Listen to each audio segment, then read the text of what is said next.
You ever wonder why some construction jobs feel like walking across solid ground while others are like balancing on scaffold during a windstorm? The difference often comes down to how well you spot trouble before it spots you. Today, we're breaking down a practical risk assessment system that helps you rate potential project hazards on a simple 1 to 5 scale. Like a good foundation inspection, we'll show you how to systematically check every corner of your project, time, location, materials, equipment, to identify where problems might be hiding. This is the Contractor Success Forum. I'm Wade Carpenter of Carpenter Company CPAs, alongside Stephen Brown with McDaniel Whitley Bonding and Insurance.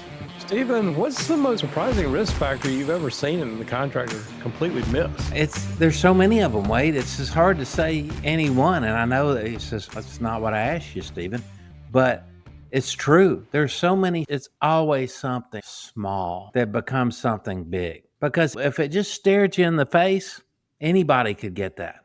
But it's the details. They say the devil's in the details. That's definitely a situation here. One thing that I was hoping our listeners will get out of this podcast is understanding that there is an understanding to risk. Construction is one of the riskiest business there is.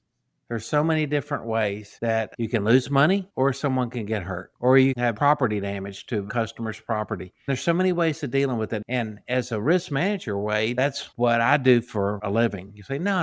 You're an insurance and bonding agent. What we do day in and day out is we try to help our customers manage their risk. And it can be done by purchasing insurance, but it can also be done by avoiding that risk altogether.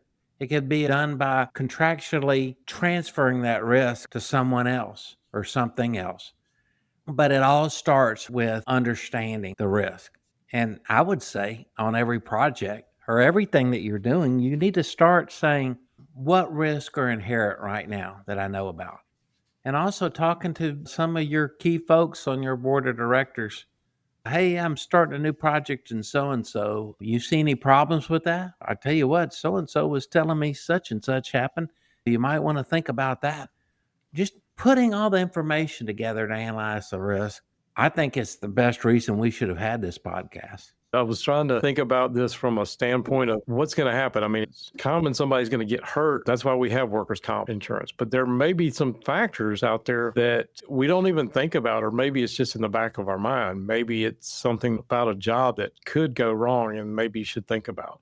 So I was thinking about this in the context of, you got a weather forecast out there when they say, okay, it's a 20% chance of rain or a 60% chance of rain, or we've had some bad weather through here. It's like a level 1 risk or a level 4 risk or something like that. My thought was, could we have some kind of rating system, like just a simple, is this something that we should think about? Is it something we should think about insurance? So that's where I'm throwing it back to you. What's your thoughts on that? Risk managers definitely think about it and have systems to measure it. When you mentioned weather, what a perfect analogy. You just can't do construction projects indoors, most of them. Some of them, you can get them dried in for the winter, keep your folks busy. But every element of a construction project depends on the weather. And you're right. That's something you can measure. That's something you can put in your contract based on forecast projections that I'm going to need more days to finish this project. Your expectations as an owner of when this project should be finished and when I can do it need to be negotiated. You're like, I bid the job and they gave me the time limit to do the job. If that's the case, make sure you analyze your risk and don't bid the job if it's not something that you can do. I know that sounds simple and you're like, God, what a stupid thing to say. But I see people forgetting that. I see people bidding work all the time. They just can't even tell you what the liquidated damages are for being late and not finishing a project on time. It's absolutely terrifying to me because I see the end result so many times. What happened? I thought you were going to make money on that job. Oh, we ran into this and we did that. Things happen in construction, right? But I would just say, look at a project, look at hiring someone, look at setting up a business system. Look at bidding a job. Look at finishing a job. Look at purchasing and maintaining equipment. Everything you do, you can analyze the risk. And good construction company owners, they know from experience that they have these risks. And they'll tell you exactly what they're concerned about. Bond underwriters always have a perception of the risk. It's their job to. So you're going to do something new that you haven't done before in a location you've never done it before, and a short time frame with high liquidated damages, And you're walking into a situation contractually where you're throwing out the baby with the bathwater. You're just giving it all to the owner. These are all high risk situations. There's a reason that folks are worried about it. So it's not just the risk of you losing money on the project, but it's the risk of someone getting hurt and not being able to go home. It's the risk of you destroying your company from your reputation standpoint. But I would say just simply wait. A lot of systems involved with those four things I mentioned. Identify the risk, avoid the risk, contractually transfer the risk, or buy insurance. Insure the risk. So that's it in a nutshell. And how you can do that is just simply taking a situation. I'm a list maker. I make lists all the time. On a to-do list, there's an importance factor on it. Do the same with risk. Just give it a score, a situation that pops into your head, a 1 to 5, what your perception of that risk is at the time you're thinking about it. And then later on, as you manage that risk and you do things to minimize that risk, you prioritize things on a scale of 1 to 5 when you first think about it. And then as you start delving into that risk assessment, you implement things that make it less risky, or you charge more for the unknowns if you can charge more. But either way, if it shows up on your radar, there's something you can do before the job starts to minimize that risk in absolutely every situation. This takes me back to my early 20s when me and a buddy, I guess the wives would go out, but he and I would have contests on eating wings and trying how hot that hot sauce could be. You got the mild sauce and then you got the 3 Mile Island, maybe these ghost peppers. I've seen some hot sauces have some kind of rating system, but I'm taking a risk that I'm going to be miserable that night after I ate all those wings. And I'm probably down towards the wimpy side now on those hot wings. But sometimes we need to think about, is this risk something that might come back to bite us later, like those wings? No, I mean, that makes a lot of sense. And I'm not trying to be a naysayer or someone pessimistic in it. No. I see things happen all the time, and I wouldn't be in business if construction wasn't a risky business. I wouldn't be making my living in what I do. But for example, you just think about someone that's doing roofing work that doesn't do it all the time. You do it all the time, you know what those risks are, right? Yeah. And if you don't do it all the time, you perceive that risk as being very risky. I can tell you with insurance underwriters, some of them have a long memory of a risky situation where it got botched and it cost them a lot of money. And that's all they know. And sometimes you say, but there's no risk involved. Yeah, I don't care. It's not something I want to do. And I fight that all the time. I'll give you an example. Electrical contractor installing traffic lights. What do you think an insurance underwriter would say about that? Would they want that risk from a liability standpoint? Probably not. Yeah, but at the same time, once you install the system, there's so many tests involved that back up that system that once that system is signed off by the municipality where you're installing that traffic signal, then the liability's gone.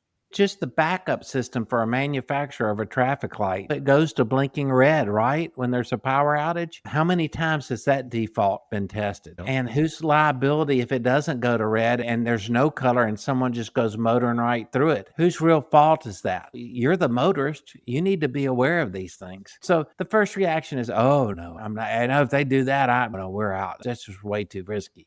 What about someone doing the wiring for railroad crossing, for just the wiring for it? What about the mechanical system to make the gates go up and down? If someone said that was too risky to do, there'd never be railroads. Someone had to develop it and someone had to take the risk to manufacture it and install it. And they got paid a lot for taking that risk when they first started, didn't they? Until gradually things calmed down and maybe the risk wasn't as bad. In the construction industry, Wade, what I see happen so much, you asked me at the beginning of the podcast, what's the number one thing that you've seen? And I said, it's something small. And that didn't answer your question, did it? The main risk I see is underestimating your exposures. Yeah. And you got to be systematic in understanding what those exposures are. Some people, they underestimate it because they just hadn't given it thought. And I just want our listeners to think about it. Think about it as a process. Think about it as something that you should teach everyone that works for you and works with you to think about it the same way. We most certainly have our systems in place as an insurance agency, or we wouldn't be in business. That sort of brings me to my next question for you. My car, they have this idiot light that says check engine. Is there a standard check engine? Should you think about this? And some of those warnings might be nuisance warnings, but some of them you really need to pay attention to. I would guess if it's something that you don't do every day, you're probably not going to be thinking about that. Do you have any standard list of That's a great question, Wade. Yeah, you could start with the OSHA, the government saying, I'm going to mandate that you're safe on the job. And I'm going to make you do a log that tells me how many hours your employees have worked and how many accidents you've had. Your workers' comp experience mod is often a reflection of how safely you run your business. And it's an ongoing battle between you and the National Council of Compensation Insurance on making sure that you keep your mod down. A lot of companies just won't work with you if you have a high experience mod, because that means you've had a lot of claims. Other measuring sticks for risk, first of all, from a bonding standpoint, do you have the cash in your company to weather the storm? The next one is contractually. Are you signing something that's putting all the risk on you? Or is the owner going to share some of that risk? An ideal contract, remember, whoever writes the contract is writing it for them. So don't ever forget that. Whoever presents the contract is presenting what is best for them. Don't be afraid to change it. You might get some backlash. You might get, well, I don't know. But if it doesn't make sense and it's not doable to you, who cares? You don't want to do it. Or maybe you do. But nevertheless, that's the game you play every day. Other systems to manage and track your risk are, like you said, the weather, the time frame, location of the project. That's everything. And we've had other podcasts on materials. What kind of specific mechanical, computer issue driven situation is coming into play on your project, either through you or one of your subcontractors? If you're a subcontractor, you're doing it, and how do you manage that? Yeah, I think that sort of goes to where I'm thinking about this episode of a lot of contractors are not going to be clued into all these things that could possibly come up. And nobody can know everything. Maybe having some kind of checklist would be great.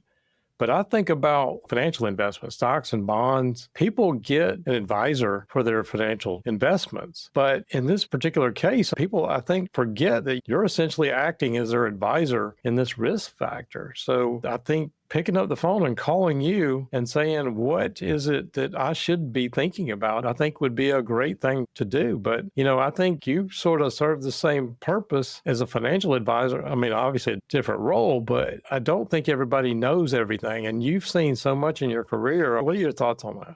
From my standpoint, you get what you pay for. I work on straight commission. You don't pay me a salary to do what I do. So it seems to me like if I'm not charging you a fee as a professional, you don't see me that way. But I can assure you my customers see me that way and depend on me. They depend on me a lot to exercise my experience and my knowledge. And I love it because everybody wants to work with someone that takes your advice, right? But the ultimate risk and the decisions fall to you as the owner operator of your construction company. Those risks fall to you. And always systems in place help. If somebody can do something dumb, they're going to do it, right? That's what everybody says. But you have just the simplest thing of having a morning toolbox talk about safety cuts accidents by 80%. It's effective. So you can say, I don't got time for that. We got to get going. They know what they're doing. And we do this all the time. But you took the time to tell them that safety is important and it's not an option. And you're also telling them that you care about them not getting hurt. But more importantly, you're saying, we're not going to tolerate it. I'm not letting you do something stupid. It's just not going to happen. You got to do that. So there's a million reasons why these systems work and they're effective. Yeah. It does seem like it's just some kind of financial or whatever. It's a poker game for these contractors. It's like we're taking a risk and we're betting that one thing or another is going to go our way. And so that's where I would say you probably need an advisor like Stephen to go out there and help you count the cards. Yeah. I'm not playing the game for you. Yeah, I mean, you're ultimately going to be making the decision as a contractor, but when you got somebody advising you is looking over your shoulder and can see the other guy's cards too, I think that's exactly what Stephen brings to the table. There's nothing more exciting in a poker game than putting a winning hand down, taking your buddy's money. There's just nothing. It's intrinsically wonderful to do and horrible when you lose. But it's the same thing when you got a job that you're making really good money on and it's coming in ahead of time and you're going to tweak out a little more profit than you expected. That's celebration time. That is the ultimate successful feeling. And you can have it more often by managing your risk. Yeah, absolutely. And we've also used this, I guess I'm full of analogies today, but like triage. When you going into a situation, especially if it's a contract you're not familiar with, I think you need to figure out what those risks are. And again, picking up the phone and calling Stephen, I think is a good idea. Like, okay, what do you need to prioritize first in a medical situation? Where is it we need to put our thoughts and what can happen and avoid the worst case scenario? And if you're going to go back to that poker analogy, if you're going to take the risk on that, at least you need to understand what the potential downfall that can be. One of your famous lines you said many times on this, there's only a upper limit on how much you can make on a project, but there's no theoretical bottom on how much you can lose on a project. I hate that saying because it's true and it's scary. Managing risk is how you keep that particular risk from bankrupting your company, putting your company out of business, and destroying everything you've worked so hard to build up. Like the example I used for the Toolbox session. I can tell you 35, 40 years ago, you could only get workers' compensation insurance from the state pool. Nobody offered it voluntarily. They didn't want to. Safety was not talked about. It wasn't an issue. Now, if you hadn't shopped your workers' comp, you're paying too much. It's coming down significantly every year. It's something that helps make the insurance companies profitable. If they're not profitable, they're going to raise your rates all across the line. So something good happened to change that. You remember me telling you that story about I was talking to this old guy about safety, and I was just a youngin' in the business. And I was excited. It seemed like something I had discovered myself. None of my contracting customers talked about it. We didn't spend a lot of time in the office talking about safety. And he said to me, he goes, let me tell you something. We run a safe project because they know that if they're not safe, I'm going to kick their ass. I'm like, oh, that's good. How often do you have to do that? All the damn time. I'm always on their ass. Have you ever had any specific injuries or safety problems that happened to you? No, I never have them. Because I'm like, really, nothing? He goes, well, there was that one guy. I said, what happened to him? Oh, he died. I said, what did he do? He goes, I told him not to work around that skylight without tying a rope around him. So he fell through the skylight and died. Yeah, I told him. And I looked at him in horror. I'm like, what kind of monster are you? I mean, seriously, you are a freak. Not to mention that he just had that attitude, but that was the old school contractor. And believe me, there was nothing to be proud about when somebody died for not listening to his advice. I told him. So he did what he was supposed to do, right? Yeah. Wrong. He didn't. Anyway, that's just another story. I didn't mean to take up the time of the podcast, but now there's these toolbox talks in the morning. People have bought into it. Change has occurred. Losses have come down. That risk is minimized. If I could, I'd put you on the spot here. Do you have any kind of generic list or checklist that maybe a contractor could download or something from you that would say, these are some risks you may need to think about, or maybe different types of projects? We talked about a recent episode, this project design and build, that kind of stuff. I never thought about those kind of risks before that. Yeah, Risk and Insurance Management Society, we have lists on your specific trade. It's tied to your specific risk to your particular industry. It's a checklist. It's something that we do as agents that help us assess the risk going in and what we can do to help you, and also help and communicate to you some risk factors that you may not have considered. How do you get that? Definitely, they're available on the OSHA website. And they're also, if you want to reach out to me, let me know what industry you're in. Send me an email, steven@mcwins.com, and I'd be happy to send you a risk checklist for your type industry. I think that would be great. Absolutely. Okay. So any other wrap-up thoughts from me? I think it's just something about things that can pop up and ruin your construction company. I've seen weird things happen. I'm sure you've seen a lot more than I have. My advice is when that gut's telling you something's wrong, pay attention to it. Take a few seconds just to write it down on your list. And then later on, when you go back over your list, you go, yeah, that did pop into my mind. I meant to do something about it. Do I need to follow up on that? It's just a very simple habit. And I hope by listening to this podcast, at least our listeners are thinking about how they manage risk and what they need to do about it. Because our whole objective is to make construction easier for you, not harder. We did that recent episode. I think it was pretty cheap insurance to make sure you don't have a huge downfall. And sometimes maybe reaching out to find out if it's something that may not cost that much, but if it allows you to sleep at night, I think that'd be well worth it. Yeah. Everything from building bridges to working in and around active railroad tracks to demolition implosions to the most absolutely risky type of construction you can imagine, to the simplest, most routine things, from a drywall contractor, from a painter getting on, ladder, number one cause of accidents list. Also, jumping off a trailer when securing a piece of equipment, jumping out of a piece of equipment, number one cause of loss for workers' comp claims. So we'll leave on that point and just say that we have managed risk at McDaniel Whitley in the most difficult possible scenarios and always can be managed. There's always a game plan for dealing with it. Okay. I appreciate you bringing this to us today. And if any of our listeners have any questions, thoughts, comments, reach out to Stephen or drop them in the show notes below. We do this every single week. And please share, subscribe, do all that stuff. It always helps us out. And we will see you on the next show.